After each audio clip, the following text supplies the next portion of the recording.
नमस्कार दोस्तों, स्वागत है आपका आपके अपने YouTube चैनल पर।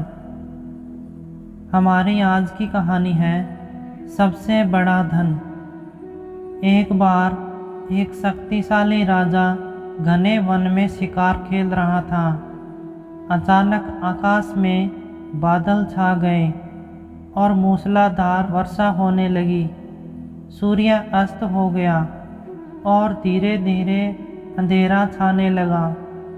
अंधेरे में राजा अपने महल का रास्ता भूल गया और सिपाहियों से अलग हो गया। भूख, प्यास और थकावट से व्याकुल राजा जंगल के किनारे एक टीले पर बैठ गया। थोड़ी देर बाद उसने वहां 3 बालकों को देखा। तीनों बालक अच्छे मित्र थे। वे गांव की ओर जा रहे थे। सुनो बच्चों, जरा यहाँ आओ, राजा ने उन्हें बुलाया।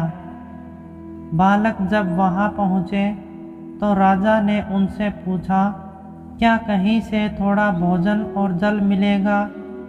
मैं बहुत प्यासा हूँ और भूख भी बहुत लगी है।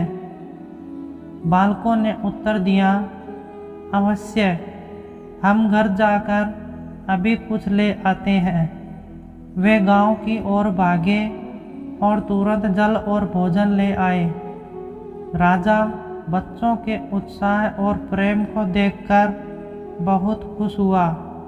राजा बोला, प्यारे बच्चों, तुम लोग जीवन में क्या करना चाहते हो?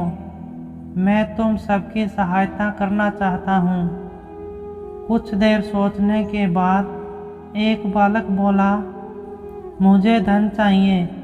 मैंने कभी 2 समय की रोटी नहीं खाई है, कभी सुंदर वस्त्र नहीं पहने हैं, इसलिए मुझे केवल धन चाहिए। राजा मुस्कुराकर बोले, ठीक है, मैं तुम्हें इतना धन दूंगा कि जीवन भर सुखी रहोगे। यह शब्द सुनते ही बालकों की खुशी का ठिकाना न रहा। दूसरे बालक ने बड़े उत्साह से पूछा, क्या आप मुझे एक बड़ा सा बंगला और घोड़ा गाड़ी देंगे? राजा ने कहा, अगर तुम्हें यही चाहिए तो तुम्हारी इच्छा भी पूरी हो जाएगी। तीसरे बालक ने कहा, मुझे न धन चाहिए न ही बंगला गाड़ी, मुझे तो आप ऐसा आशीर्वाद दीजिए जिससे मैं पढ़ लिख कर विद्वान बन सकूं और शिक्षा समाप्त होने पर मैं अपने देश की सेवा कर सकूं। तीसरे बालक की इच्छा सुनकर राजा बहुत प्रभावित हुआ। उसने उसके लिए उत्तम शिक्षा का प्रबंध किया। वह परिश्रमी बालक था, इसलिए दिन रात एक करके उसने पढ़ाई की और बहुत बड़ा विद्वान बन गया। और समय आने पर राजा ने उसे अपने राज्य में मंत्री पद पर नियुक्त कर लिया। एक दिन अचानक राजा को वर्षों पहले घटी उस घटना की याद आई। उन्होंने मंत्री से कहा, वर्षों पहले तुम्हारे साथ जो 2 बालक और थे, अब उनका क्या हाल चाल है? मैं चाहता हूँ कि एक बार फिर मैं एक साथ तीनों से मिलूँ। अतः कल अपने उन दोनों मित्रों से भोजन पर आमंत्रित कर लो।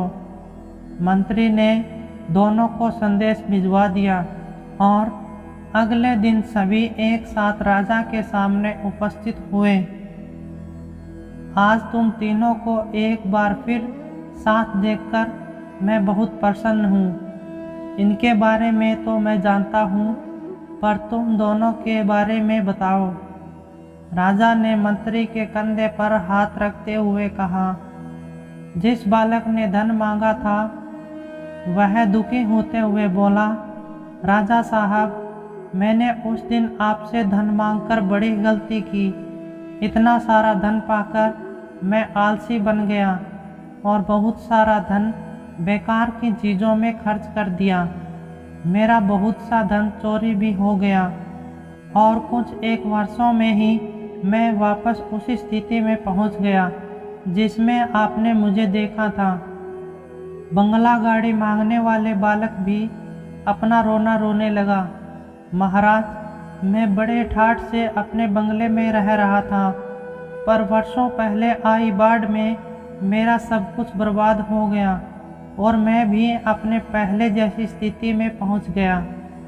उनकी बातें सुनने के बाद राजा बोले, इस बात को अच्छी तरह गांठ बांध लो। धन संपदा सदा हमारे पास नहीं रहते, पर ज्ञान जीवन भर मनुष्य के काम आता है और उसे कोई चुरा नहीं सकता।